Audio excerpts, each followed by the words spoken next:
was like, God, like I'm so sick of this. Like I can't keep doing this anymore. Please help me out. Like, give me your hand.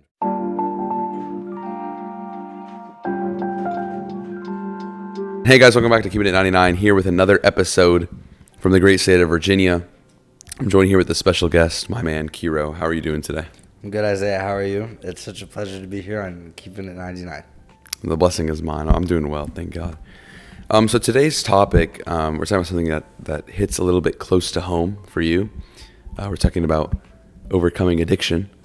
So maybe you should tell the viewers kind of like your story, like where did this addiction start? Where did it end? Kind of just like a quick little overview of like your life, I guess. Okay, so with the drugs specifically, it never really occurred to me. Like elementary school, I saw people on YouTube, like rappers and stuff, and that's when I first got like exposed just to the idea of it. Like I didn't even know what weed was. 6th grade, my cousin had a dab pen, and she was like, Kyro, come hit this with me. Like it'll be fun. All right, I was like, whatever. Like it was cool. Like people do it, why not? So I inhaled all the way, filled my lungs up completely, and I giggled a little bit. Like I didn't really feel anything, so I was like, whatever. It's probably like I'm probably just a super heavyweight or something, right? And then a couple times later, I was hanging out with like cool kids, and they let me smoke weed with them. Again, I didn't feel anything. And then I think it happened like 2 times after that, where I just smoked and I didn't feel anything, so I just gave up. I'm like, whatever, right? But this one time, this kid in the other neighborhood that was like known as one of the leaders, like one of the cool kids, gave me some free weed, and I was like, okay, well that's cool. So I'm gonna smoke a little bit, but nothing's gonna happen. And I'm like, whatever, right? I'll just do it because everyone else is doing it. And I smoked for the first time. It was near a lake. I remember we were pulling. It's called gravity bongs. Like you pull something like out of a water bottle and it fills up the water bottle with like smoke. I forgot exactly how it works, but I hit one of those and I saw the bottle cap floating down the river, and I bursted out laughing, right, for no reason, right? And then I saw it, dude. I saw the squirrel eating a nut, dude. It was just the funniest thing. It was so funny. I just burst out laughing, right? But I didn't even realize how high I was, because then I started walking up the hill, and then I saw my own face staring back at me. Like I saw my face, it was like angled right here, staring back at me, right? And it was looking at me like this. I was like, what the heck is going on, right? I was like, there's no way. And at first I was just subconsciously walking. I thought I was like dead or something. I was just walking. I saw my face, and then I realized, oh wait, like I'm really, really high, right? I went to Glory Days. They gave me free like chicken wings because they knew I was like high, and I guess they were like supporting like 420, whatever it was. I think it was 420 that day. So that, okay, it was a funny first story, but that spiraled into a whole like world of just smoking every day. People say that weed is the gateway drug because eventually you won't feel as much. So you have to move to the higher drugs, right? And that makes sense. But for me, it was more of just because I was still smoking weed. I was super lightweight. And I would smoke and I would feel the same high. Like it would never go away. Like I was super lightweight. Every time I got high, I would see patterns, and like I would go crazy, right? So cocaine came in military school. People like had a little bit, and I was just like, okay, well, it's not that I'm not feeling as much from weed. It's just like, if you're taking like a class at school, like an elective, you might just take different things to like see what's new, like what. Yeah. So it's kind of like that. So I tried cocaine. That wasn't actually as addicting to me as most people might think it was. I had this one phase where I was buying and reselling jewel pods and like jewel kits. The store, they knew I was like underage. They didn't ID me, so I'd buy them for like $35 and resell them to like the other middle school kids for like $75 because they would pay whatever. And like I was making good amount of money like that, and I would just reinvest it all into like getting weed and like smoking. So my life was just smoking every day. I didn't realize how much it was affecting me till I started fighting with my mom. When my mom found out that I was like selling and buying drugs, dude, she went crazy. Like that was like the worst. Like I saw her cry so hard. It was the hardest time of my life, right? And then I met this therapist. Her name is Perry. She, she kind of opened my eyes to what I'm doing and like who I'm affecting and all that. And, that changed me. And I saw, one day a miracle happened. God came into my life and I really saw what I was doing and how bad it was messing me and like other people up. And I decided, all right, I'm never going to do this ever again. And then my journey with Jesus started from there. But I would have never been on this journey if it weren't for the initial drug use. It's quite the story. I think, honestly, Kyro, like, one of the things that strikes out the most to me of your story is the fact that the drug usage didn't come from, like, a lack of, something in your life. It came from you just wanting to try. And I think that's very relatable to a lot of people, that a lot of people use these drugs just for fun, just because everyone else does it. And then once they're hooked, they're hooked. And I think that's kind of like, the path that you went on. And it's very interesting to see how you as an individual, how you took, what started out as just doing weed for fun all the way up until the point to where you were doing drugs that you probably never imagined you would do.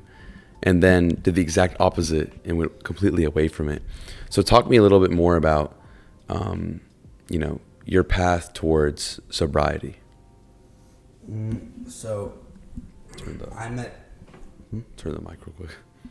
Turn it around. Oops. Yeah, there you go. You good. Okay. I met counselor. Her name is Perry. It's actually funny because she taught me more about being a man than like any other man has taught me in my life. She's awesome. So first, she started talking to me about who my choices are affecting. So my argument initially was, well, it's only affecting me, so like, why does it matter? And she was saying, well, look at your mom and look at how much she's in pain. Look at your teachers, because now they have to stay after for you because, you can't focus in school anymore, and that's super annoying for them. Like, they have lives they want to go home to. Look at the people at church. They're all crying and praying for you. Look at your friends. You don't show up to everything anymore. Like, it's hurting a lot of your friends, too. Like, they see you, like, throwing your life away. It's hurting your dad, even though you don't even see him. Like, it's, like, because, even when I went to go hang out with my dad, like, even he, like, shed a tear. And he grew up as, like, in Egypt as one of the, like gangsters. Like, he was tough. Like, no one could mess with him. And even, like, to see him cry, like, that hit different. And, she explained to me who I'm affecting. And I'm like, oh, okay, it makes sense. But, it's not really, like, what if no one knows about it? That kind of thing. And then she asked me what I want my future life to look like. And I'm like, okay, well, I'm, nice house, wife. The whole relationship with God thing didn't hit me at the time. So when I told her this, and she said, okay, well, you realize, like, weed and the stuff you're going on, like, you want it, like, that's a nice life. Anyone else would want that life, right?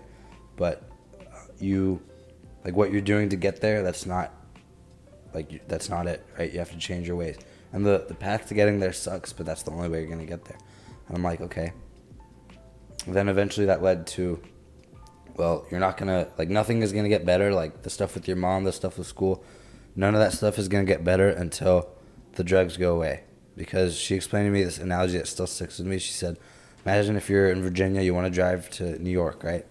So what's the only direction you can drive in? North.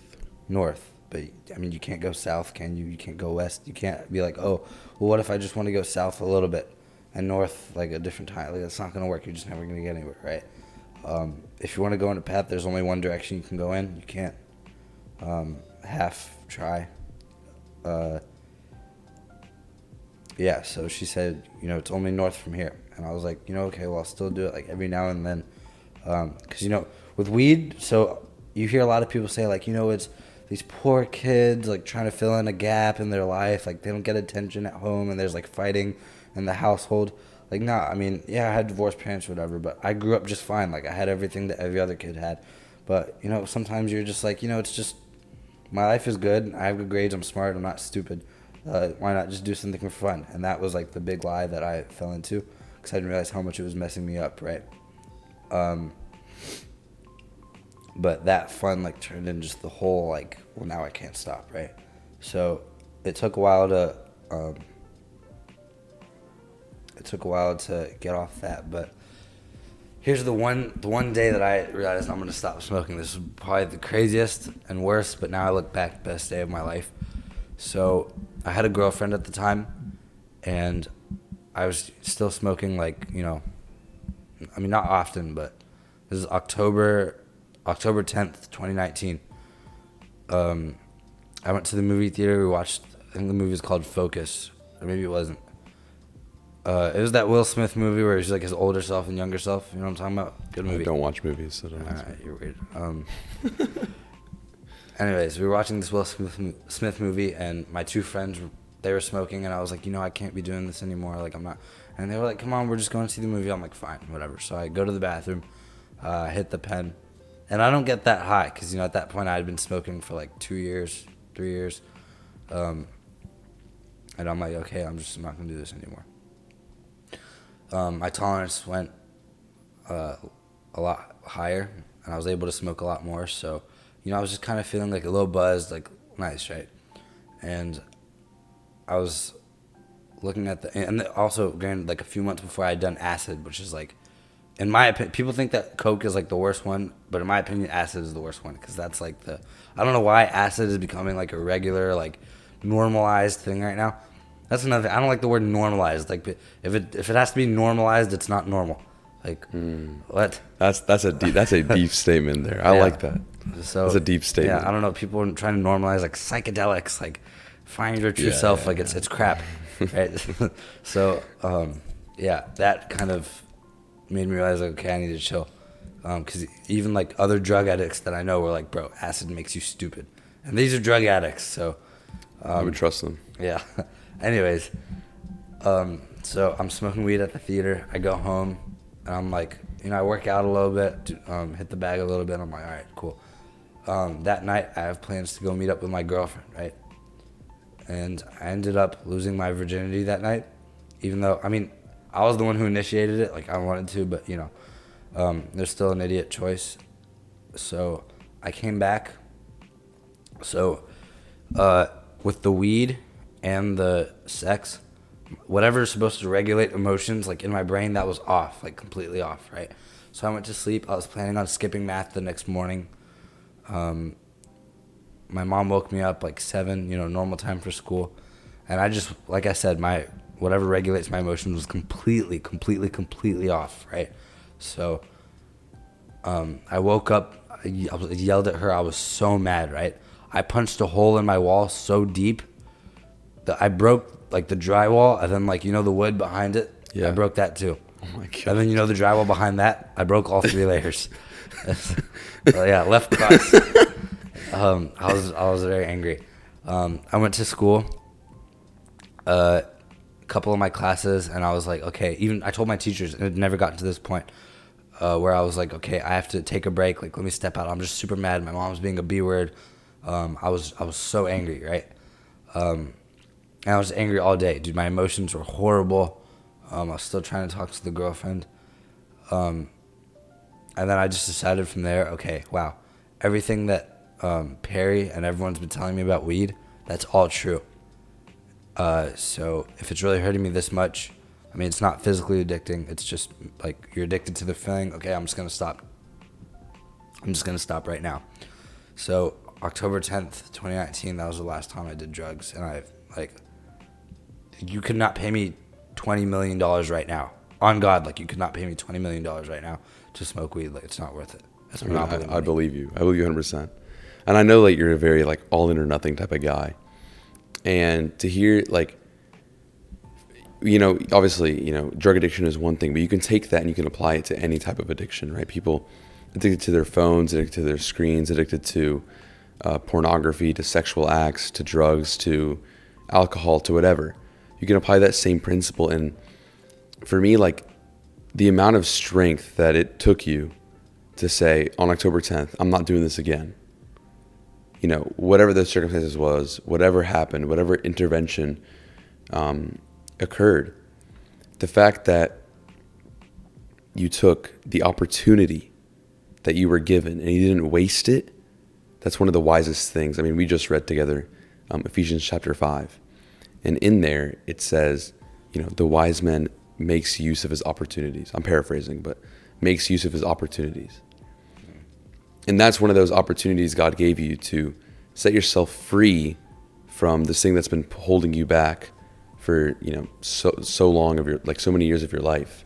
And to see you now, you know, like 3-4 years removed from that, it's quite the it's quite the change. It's quite the flip. So maybe can you talk me through like how you use that experience of you stopping, you know, the drugs and the sex, and how you turned that into, I'm now, you know, the amazing, thank you. You know, well, Christ following servant you are. Like, how did that transition happen? Just real quick, to you calling me wise for giving that up, I just want to say it's not wisdom at all. Like, I was still like an idiot, messing everything up like for other people. I was still struggling, you know, pornography and everything else after that, pride. But that change of heart that God gives you is a change of heart. The reason I can't explain it is because it came from God. Like, if it was human and I could understand it as a human, then I'd be able to explain it. But it came from, like, you know, as your ways are higher or as my ways are higher than your ways, or something. Stars, you know. Yeah, I get distance, big. Yeah. Yeah, so it's something I can't explain, but basically, Well, I can explain it for you real quick. God hides from the prudent and the wise and reveals to the children and little babies. no. So, yeah, just saying. But continue. So I had this like look when I looked at weed, like, ugh, you know, get that away from me. That's disgusting. I could never, right? And that came from God. And that's like something, because I was, you know, weed was literally my life. I would go out and like defend weed. Even people from church that never smoked before, I would get them to smoke for the first time. I ruined people's innocence. I mean, obviously not with like the purity stuff. Yeah. I mean, I did that too. But with weed, dude, I had so many people smoke that never. I was like, first I was the one being sucked in, and then I was the one sucking people in, right? And I smoked like all the time. That was like my life. So in like 24 hours or however long it was for God, or like for me to start hating weed and be like, ew, okay, I'm never gonna do that ever again in my life. Like, 'cause I didn't even get the temptation. It wasn't like, okay, I should stop. Let me just not do it again. No, it was, dude, if that stuff comes near, if someone even offers it to me, I'm gonna punch them in the face. Like, I was again, never again. Like, that's how you know that like came from God. So it's not wisdom. It's not me saying like, you know, I probably shouldn't do this. Like, you know what I mean? It was. I see what you're saying. Yeah. Like one way that I put it before was, if let's say, you know, the stuff that I used to be involved in and like think about with other people, you know, like, let's say I went to jail for one of those things and they put me on death row, like if it was like for murder or something, they would be killing the wrong person if they killed me now, because I'm that different. That's what God did. So it's not wisdom. It's like, I'm just a new person. And if God could do that with me, he could do that with anyone. Because I was the one person who looked at church people and said, you know, these people are all just kind of born like that. They're like, I was 100% convinced there's no way that could ever happen. It's just not for me, you know. I grew up differently. I'm just not like that. I'm not the church kind of person. I'm not the God kind of person. I'm like my own type of person, right? Which is stupid. But God really took that away from me and like changed my heart. Could you repeat the question? So how did that transition happen exactly? Like, how did you go from the day when you stopped smoking weed to where you are now, in your, like, in terms of your relationship with God? Well, with more encounters with Perry and people from church, I realized, okay, wow, this God guy, you know, he's pretty cool. If he could take away weed from me, like, what else can he do? Like, maybe God isn't so overrated after all, right? Let's see what else God has to offer. So I It didn't really start with like Bible reading or any of that stuff, but it just kind of this real change of heart where just, wow, I want to serve people. Like, I want to be Christian now. I want to be nice. I don't know where it came from. Like, I guess it's just other people's prayers or something. I don't know, but like, it's possible is my point. And I still didn't go to church. I didn't really see the need for it. I didn't even get a paper Bible until like 6 months ago when I was at the convent with St. Mark. I was reading these devotional plans. Eventually I realized I had to break up with my girlfriend, which was another moment where I needed God's strength. I'll tell you the story again for the podcast. So I knew I had to break up with her. Like, we were having sex like all the time, and I hated it eventually because that's all our relationship was based off of. It was very sinful. It was horrible. We'd argue all the time. All my friends hated her, and they told me I needed to break up with her. And I'm like, well, she's hot, she's cute, whatever, she's fine. I want to, but no, and deep and down, I knew I legitimately hated her, and I knew I had to. I knew the missionary dating wasn't gonna work. Like, all that stuff is crap. So, I went to her house, kept it less than 5 minutes, and just said, hey, we're done. We can't date anymore. And she was tearing up a little bit because I know she was like ready to do stuff that night, and I was like, nope, sorry, can't help you. And I left, and I blocked her on everything in order to get over her quickly. And that was another, and I still haven't talked to her since, but that was another jump of strength that God gave me, because now it's like, okay, now I'm a little bit more like manly. Okay, what else is God gonna do to make me a little bit more manly, right? I started telling other people about, like, guys, God is like not overrated. Like, I promise he's awesome. Like, just let him into your life. I didn't really know what I was doing at first. It was kind of like, rule with the iron fist before God softened my heart a little bit. But the first time I ever went to church willingly, like by myself, I dressed up nice. I went to STSA, and I saw Father Anthony. He was giving this about the sovereignty of God, right? And he was talking about, he was answering all these questions I had, like, internally. And then, I don't know, man. Just God's done so much. It's all God's work. It's hard to explain how I've, how God's like taken me where he's taken me. It's hard to explain. It's all God's work. That's some humility there. I'm not gonna lie. I think, God puts stuff in our lives, and God puts people, things, we hear things, and a lot of times questions that we have internally are always answered via external factors that we would have never guessed. I mean, I remember there was a time in my life where every single Sunday sermon I felt like was about me for this is like 3-4 months straight. And there's a real power when you're able to personalize information that is being told to a general public.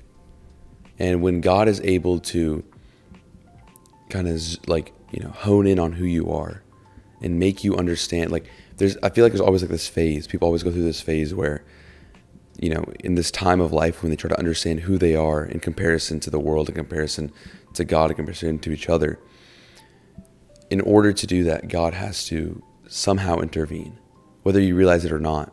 And for me, that was, relating myself to every single thing that I heard, spiritual, non-spiritual, and how I took that and compared it. And I mean, for you, it seems like it was about the same thing, and how you took what people were telling you, you internalized it, and you figured out what God wanted for you based on what you're being told by people around you. And I think that there's real power in that, and that, like you said earlier, you don't know what happened. It was the prayers of the people.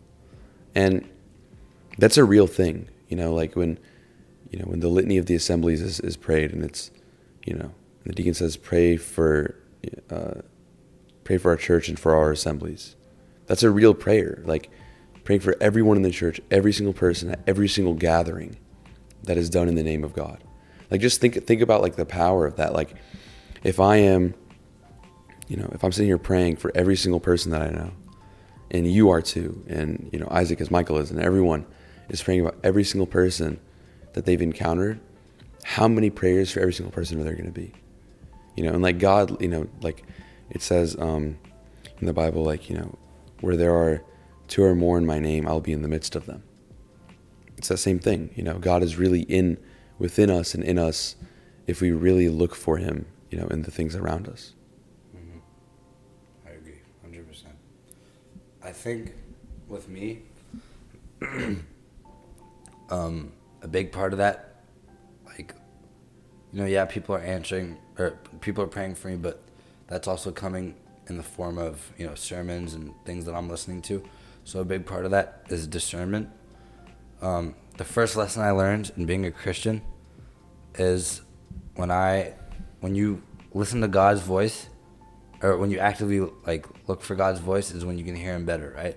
So 30 people are in a room, random strangers, and you hear my voice, you're gonna know me, right? Because you hang out with me, you spend time with me, you talk to me, right? But you're not gonna know my mom's voice, right? You're not gonna be able to say, oh, that's Kyro's mom. Even just by the looks, you're not gonna know what my mom looks like, right? You put 30 tunts into a room, you know? But, you know, it's because you spend time with me, you don't spend time with my mom, right? So if you don't spend time with God, are you going to be able to hear him when he's talking to you? No. So God can actually be screaming in your face, and you can still be walking right past it because you don't know God's voice like that. So, you know, it reminds me of a scene from a book that you are going to read, the second book of Elements. I'm just gonna. It's not really a spoiler, so it better not be. It's not that bad of a spoiler. I mean, it's like the first word of the chapter. Okay, I will throw hands right now if it is. It's not a spoiler. See, Michael left. But basically, Elijah just goes around and he screams at people's faces, screaming, "Look up!" Everyone's confused, like, what is he talking about? But he's just saying, "Look up to God." You know, and it's like, if you know, make that spiritual thing, it's like all the time we see people around us telling us to look for God. Sorry, Michael. To look for, you know, the things that'll edify us. And a lot of the times we're right in front of those things. You know, we're right in front of the source of that. And instead we turn around and we don't care. Like, you know, I can't tell you the amount of times in church I've just zoned out. Same. Or not paid attention or thought about this. It's like it's a very occurring thing, and it's like God himself is on the table in front of us. Yeah. But you know what? I think God uses different things to reach out to different people. So if you're on Instagram, right, and you see like a Christian post, like, don't lie, you scroll past the Christian ones a lot and you look at the interesting ones. Come on, like, everyone does that. We all do that. Come on, I'll admit it. I love you, man. Right. One of my friends, one of my tight friends from junior year, hit me up, or I just saw him. He's like, Kyro, and this kid's like a party kid, like a little bit lost, didn't really care about school, and he was like, you know what I've been doing every day? And I'm like, what? And he was like, praying. I was like, really? Why? And he was like, I don't know, you're gonna think it's stupid. I was like, I am not.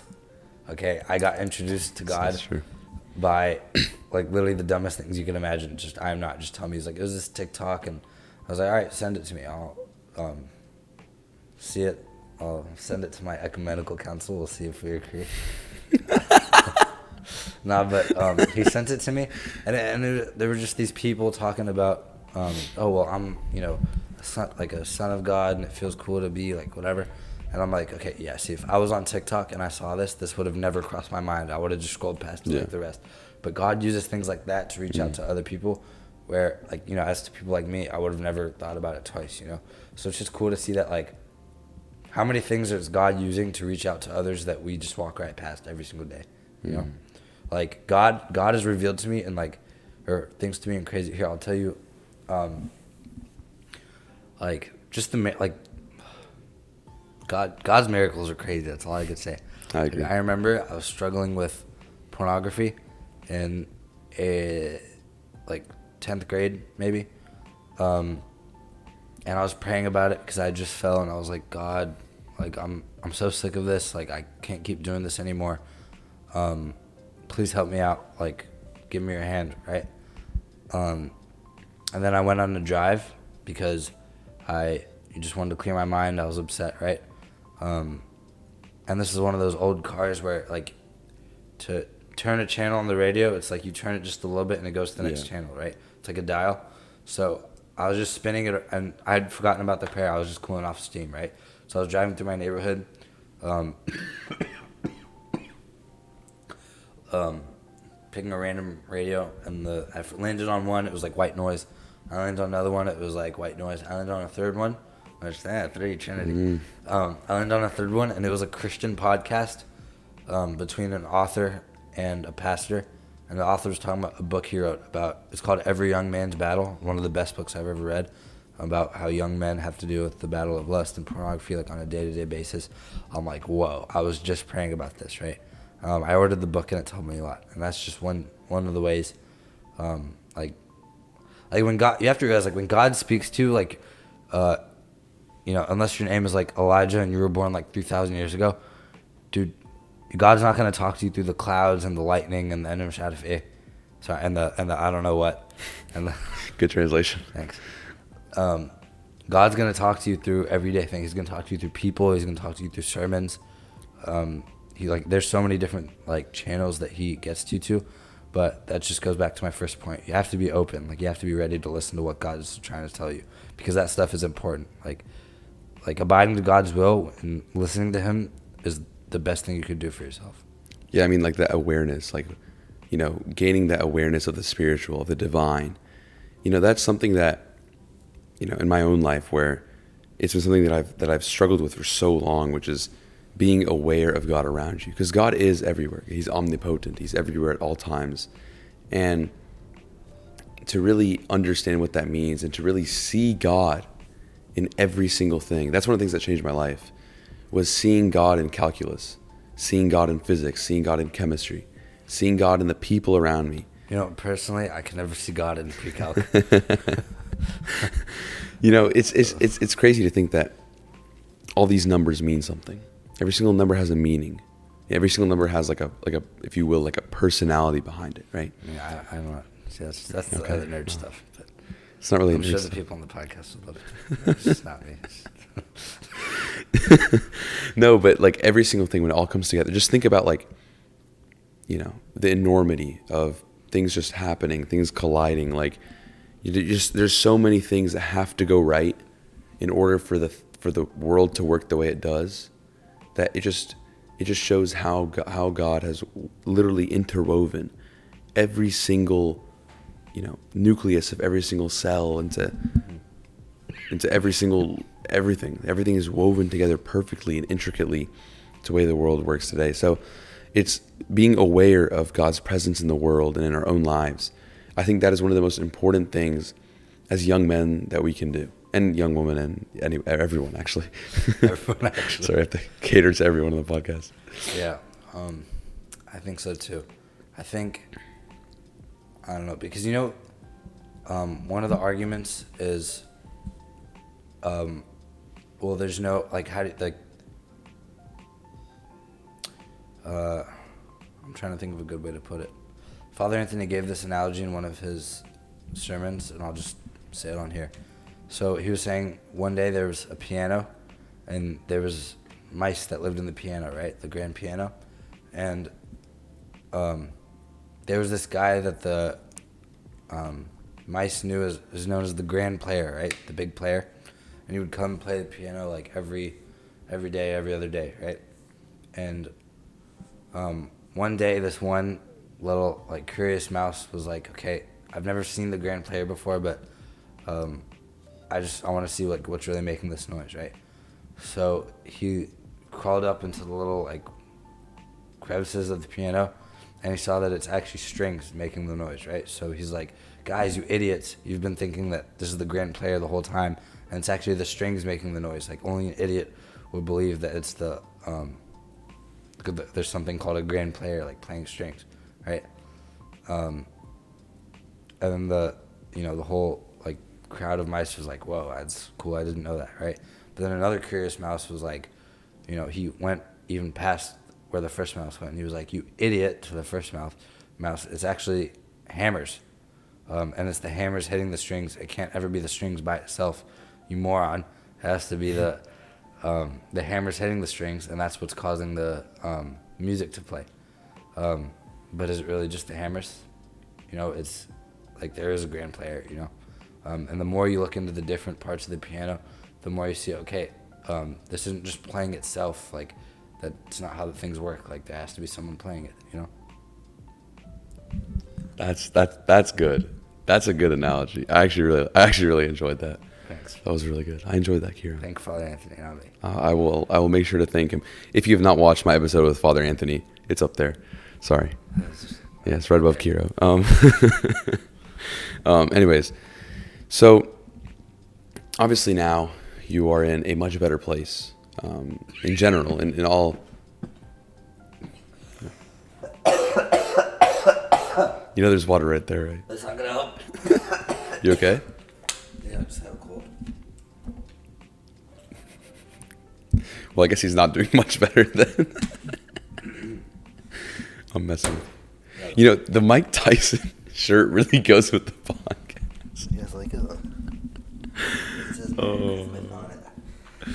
It's very funny. It's very funny. Because, you know, Mike Tyson has a podcast. I love that podcast. And he bro. just smokes shrooms. It was crazy. Yeah, no, he's. I actually love his podcast. It's called Hot Boxing. It is. He just smokes weed. Not You the enjoy best. No, I enjoy the podcast because I love Mike Tyson, but I can't condone the weed part, of course. Obviously. So obviously now you're in a better place, both mentally, physically, spiritually, everything. So looking back on that part of life, like what is advice you would give to people who are struggling with the things that you struggled with? I would tell them a couple things. I would tell them one, sometimes it doesn't matter what logical answer you're looking for. Some problems can only be solved with coming to God, right? So, you know, if you go to the gym or if you go on a run, you're going to be sore. The logical answer is taking up some salt bath and stretch, right? And just take a recovery day. That's the logical answer. Some hurts, like drug addiction, aren't going to be always fixed by replacing it with exercise and these things that people are like crystals, energy, like whatever. Some hurts can only be replaced with God.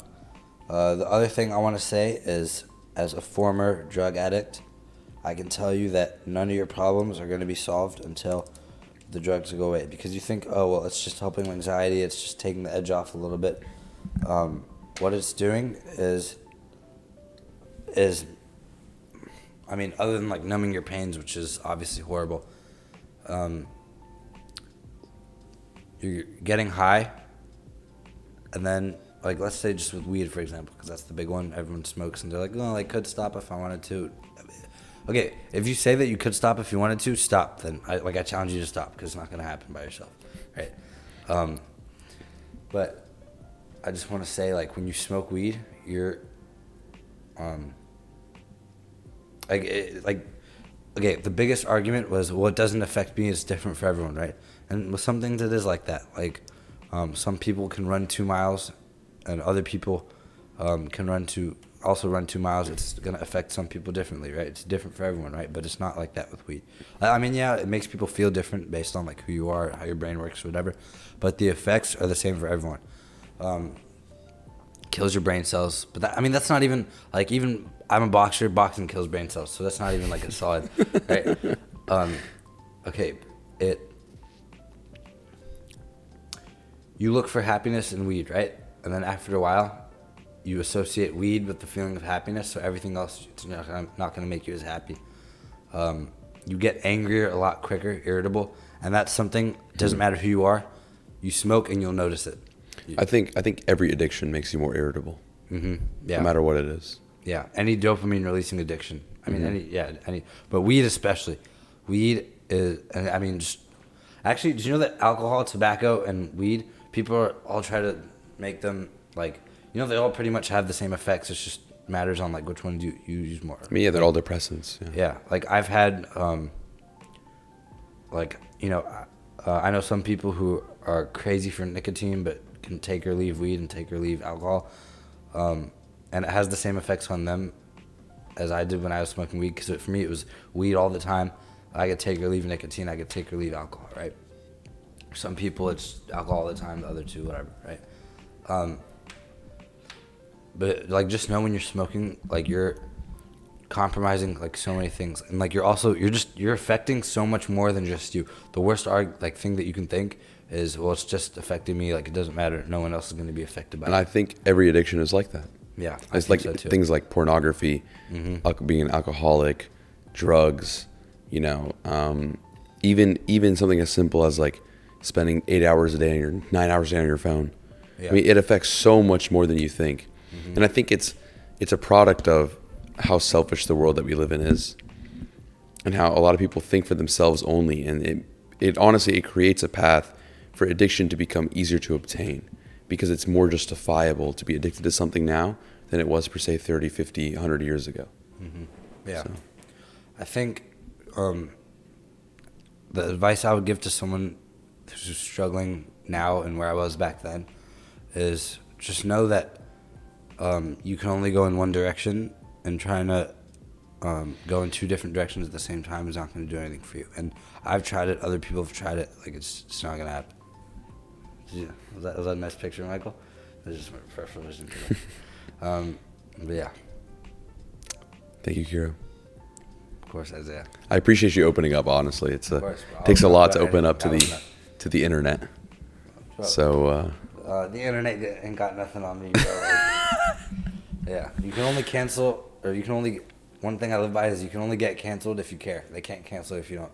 They can't cancel you if you don't care. I mean, for legal reasons, I won't agree. Anyways, thank you guys for watching. If you enjoyed this, make sure to like, comment, subscribe, turn on post notifications, and that's all. Thank you. All right. Thank you, Isaiah.